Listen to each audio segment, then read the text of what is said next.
If you have been following the channel lately, this one might look a little familiar. In the last video, we built the menu reveal inspired by this website. And while breaking it down, I said we would come back for this smooth, reactive image hover effect that makes the whole design feel alive. So, that's what we are doing today. We will recreate this mind-boggling mouse hover effect built completely from scratch using vanilla JavaScript, HTML and CSS. It's simple, fun to build, and result looks way too clean for how little code it takes. So if you find these kind of rebuilds helpful, make sure to drop a like on the video and subscribe to the channel if you haven't already. Alright, let's get into the code.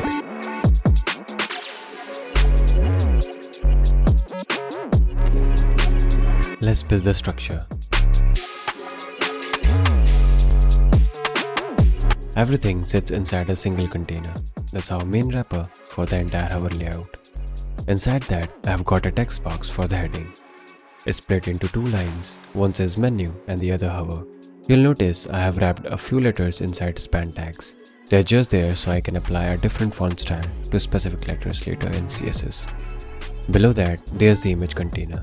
This holds everything related to the visual part of the hover effect. Inside it, we have got three layers stacked on top of each other. The main image,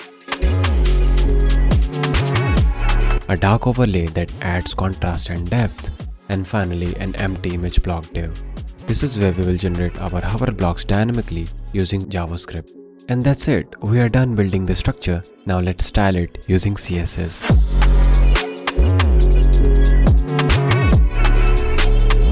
Moving on to the CSS. As always, I'm starting with removing default margin and padding and setting box sizing to border box. Next, I'm loading two custom fonts. The first one Gridler, which has futuristic digital look, and the second one New.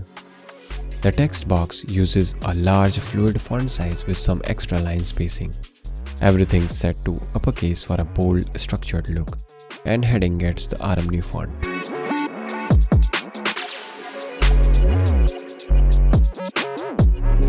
For the second heading, I have added a small left padding just to offset it slightly. Every span inside those heading gets the Gridler font, which makes the text stand out.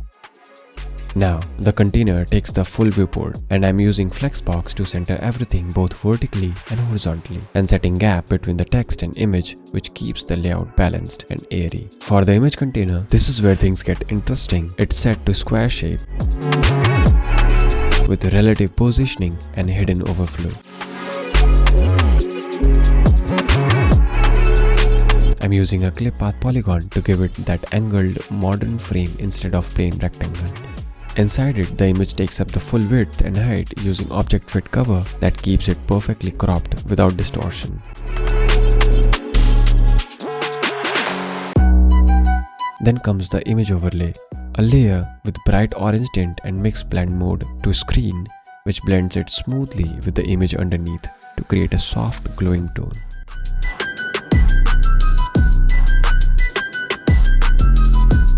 The image block div sits on the top as a grid.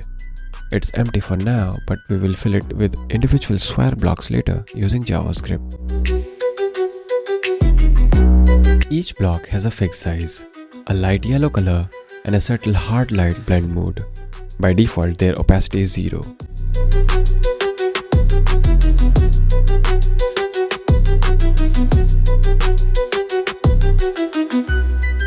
But when a block becomes active, it fades in smoothly to around 65%. Okay, styling is done. Now we can move to JavaScript and make this hover interaction actually come to life.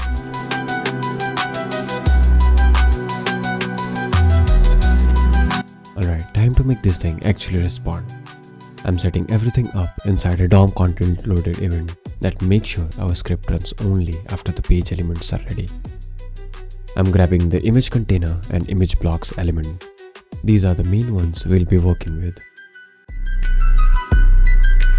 Then I'm defining a few constants. Reset duration controls how long a block stays visible before fading out, and block size defines how big each block in our grid should be.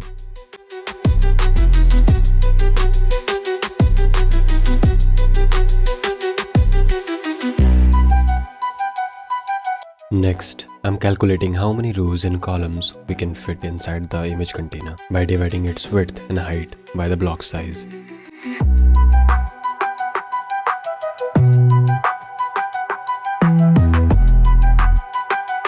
From there, I compute the exact block width and height so everything fits perfectly, no extra spacing or misalignment.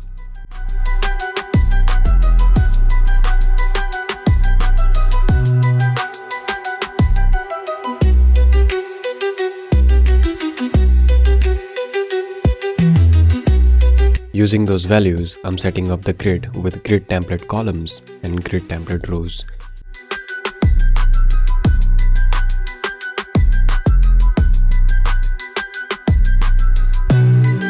And I'm also applying the same width and height as the image container to keep things synced.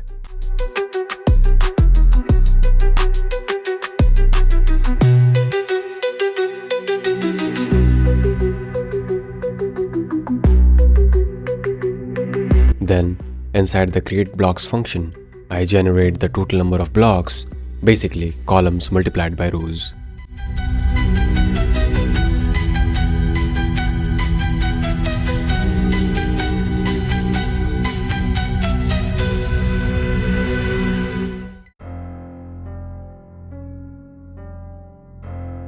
Each block is just a simple div with a block class, sized dynamically using the values we calculated earlier.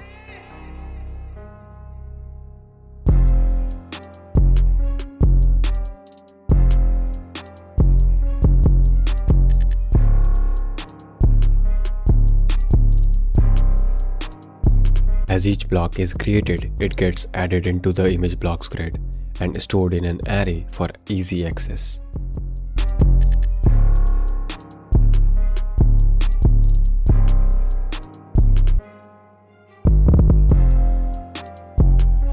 Once all the blocks are in place, I loop through them and attach a mouse over event listener to each one.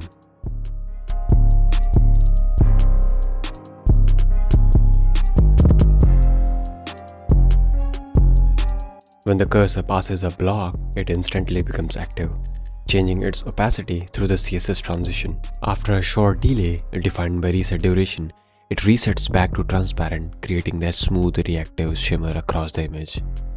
And that's it, let's look at the final result.